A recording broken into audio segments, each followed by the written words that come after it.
அறுவை சிகிச்சை மூலம் குழந்தை பிறப்பு. சுகப்பிரசவத்தை எதிர்பார்த்து காத்திருந்த எனக்கு எதிர்பாராமல் கிடைத்த ஒரு மரண வழிதான் அறுவை சிகிச்சை. கத்தி உடலில் அறுபடுவதை முதல் முறை உணர்ந்த தருணம்.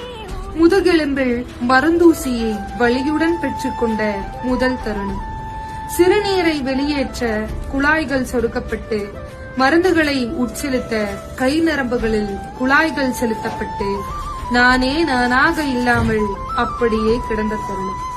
வயிற்றின் சுவரை கீறிட்டு தசை மற்றும் கொழுப்பு அடுக்குகளை வெட்டி கடைசியில் கருப்பையையே வெட்டி உயிர் பயத்தை கடந்து வந்தேன் இந்த உலகில் உன்னை கொண்டு வர.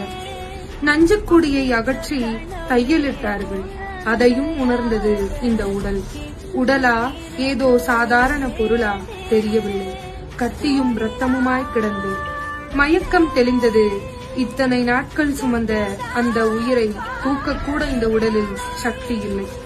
போடப்பட்ட தையலை ஒவ்வொரு முறை பார்க்கும் போதும் அப்படி ஒரு பயம், எங்கே பிரிந்து விடுமோ என்று. இத்தனை வலிகளையும் தாங்கி கடந்து வந்தால் இளம் வயதிலேயே இடுப்பு வலி, முதுகு வலி. உடலே மாறிவிட்டது, வழியே வாழ்வாகிவிட்டது. அனைத்தையும் கடந்து வந்தேன்.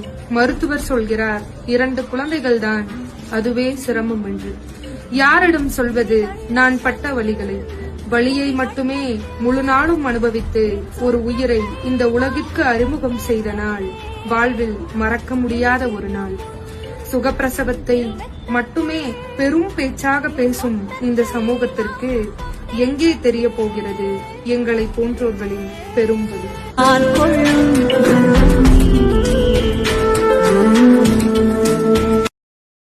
Download ShareChat.